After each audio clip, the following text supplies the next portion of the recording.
बिस्मिल्लाहिर्रहमानिर्रहीम। अस्सलाम वालेकुम। गोल्ड, सिल्वर और क्रूड ऑयल के एनालिसिस के साथ ओबॉक्स गोल्ड। गोल्ड की सबसे पहले तो माज़रत के काफ़ी दिनों से हम वीडियो अपलोड नहीं कर सके, कुछ निजी मसरूफियात की वजह से।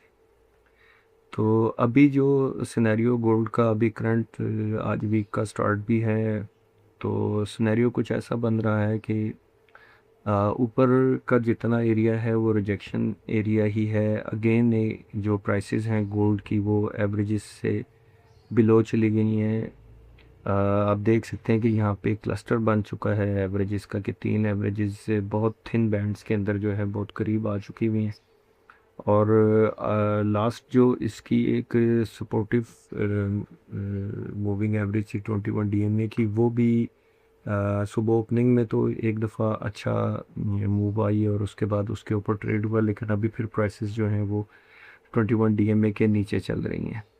अब स्नैरियो और सीन क्या बनता है इसके अंदर कि अगर आप इसका ट्रेंड की तरफ नज़र डालें तो ये एक डाउन फॉलिंग ट्रेंड ही बन रहा है, कि ये ट्रेंड नेगेटिव ही है, डाउन साइड पे ही जा रहा है। इमीडिएट रेजिस्टेंस जो सामने है वो 4735 का एरिया है, वो ये 21 डीएमए की है। इसके ऊपर अगर सस्टेन करे तो नेक्स्ट रेजिस्टेंस जो है आपको वो तकरीबन 4770 के अराउंड जो है वो मिलेगी। और ये सारा एरिया 4770 से लेकर तो तकरीबन 4800 तक, ये $30 जो है ये स्ट्रॉन्ग रेजिस्टेंस जोन है गोल्ड के लिए। इसके ऊपर जो ब्रेकआउट, अगर इसके ऊपर प्राइसेस ट्रेड हो जाती हैं तो जो ब्रेकआउट बन जाता है वो, अगर आप यहाँ पर जहाँ पर ये कर्सर मूव हो रहा है, अगर इस जगह पर अगर आप नज़र डालें तो ये तकरीबन तीन टॉप्स हैं जो एक ही एरिया और एक ही रेंज के अंदर बने हैं।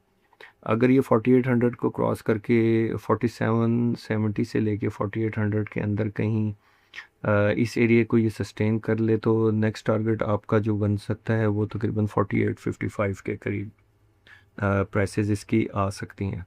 बिकॉज़ यहाँ पर जो प्राइसेस हैं वो काफ़ी दफ़ा रिजेक्ट हुई हैं और इसी रेंज से रिजेक्ट हुई हैं। तो इसका स्टांस ऐसे ही बन रहा है कि जहाँ पर भी आपको थोड़ा सा भी, फर्स्ट ऑफ ऑल तो इसको 35 के ऊपर जो है वो सस्टेनेबिलिटी रिक्वायर्ड है। अगर ये 4735 के ऊपर सस्टेन कर जाती हैं प्राइसेस तो नेक्स्ट टारगेट जो होगा वो 4770 से लेके 4800 के बीच में होगा। इस एरिया में अगर इसको दोबारा कहीं से बूस्ट मिलता है और जब प्राइसेस जो हैं वो पॉजिटिविटी की तरफ जाती हैं तो कीप इन माइंड कि इसका नेक्स्ट टारगेट जो है वो 4855 का बनेगा। और अगर नीचे सपोर्टिव बात करें तो एक प्रीवियस लो है 4670 का, वहाँ से अच्छी बाइंग बन सकती है। और नीचे बहुत बड़ा सपोर्टिव मॉब है इसका जो तकरीबन 4660 से लेके तो 4540 तक, तकरीबन $120 का जो है ये सपोर्टिंग मॉब है इसके नीचे। लेकिन अभी तक आप अगर पीछे सारा सिनेरियो देखें तो इस मॉब के अंदर प्राइसेस जो है यहाँ से एंटर हुई हैं और उसके बाद इस एरिया को इसने डाउन साइड पे ब्रेक नहीं किया। आप करंट सिचुएशन भी देखें कि यहाँ पर भी प्राइसेस यहाँ से प्राइसेस जो हैं वो मॉब के अंदर इन हुई हैं और वो अपसाइड ही जाते रहीं। इसके बाद वंस भी इस मॉब के अंदर नहीं है। ये लो, ये काफ़ी बड़ा लो लगा था, बहुत बड़ी नोज डाइव और शार्प कैंडल बनी थी। लेकिन अगर आप देखें तो इस मॉब ने इसको बहुत बड़ी सपोर्ट दी कि ये सारी पोजीशन जो है ये वापस सस्टेन कर गया। दूसरी साइड पे अगर देखें तो अभी तक प्राइसेस जो हैं इसके करीब से वापस हो जाती हैं, लेकिन इस रेंज में नहीं आ रही।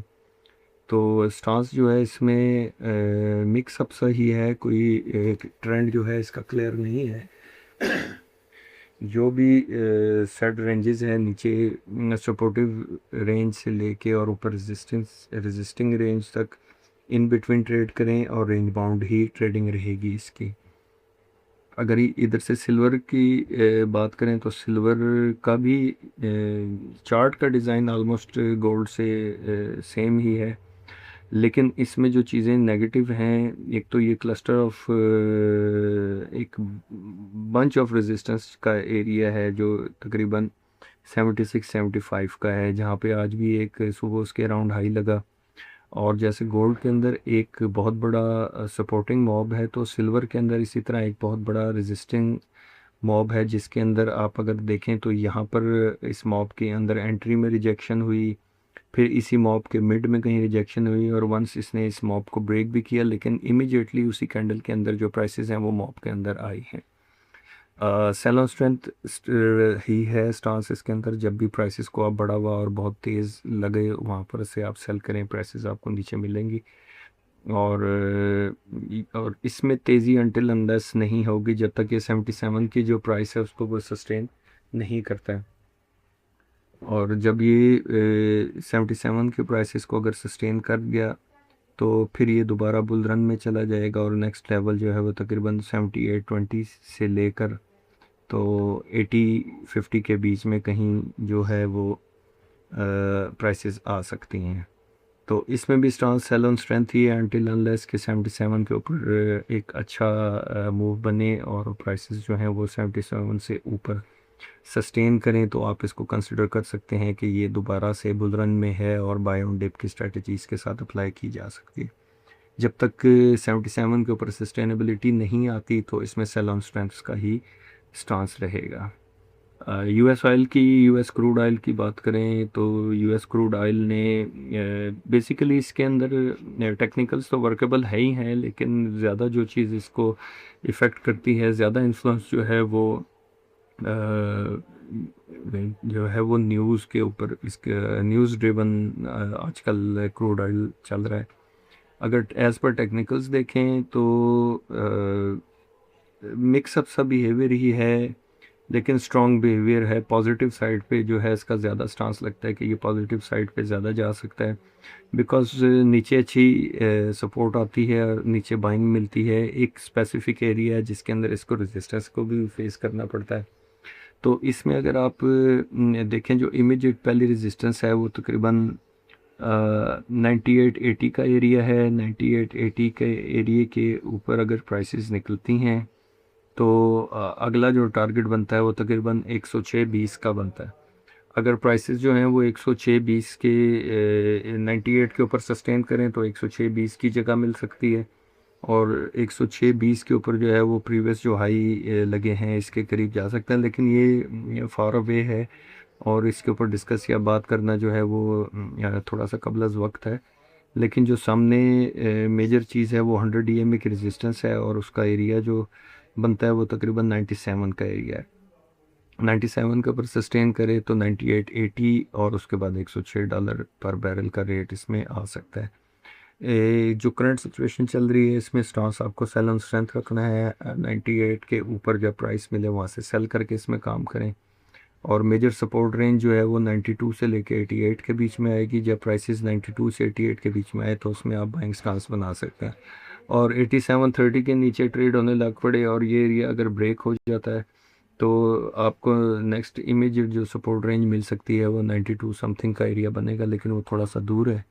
अभी इसके ऊपर डिस्कस करना जो है वो मतलब कबल अज़ वक्त है कि इसके ऊपर कोई बात की जाए या डिस्कस किया जाए इस एरिया को। सो क्रूड के अंदर sale on strength 98 99 and above जो है आप इसको शॉर्ट करके काम कर सकते हैं, और 92 का जो एरिया है वो आपके लिए एक अच्छा बाइंग स्टांस बन सकता है।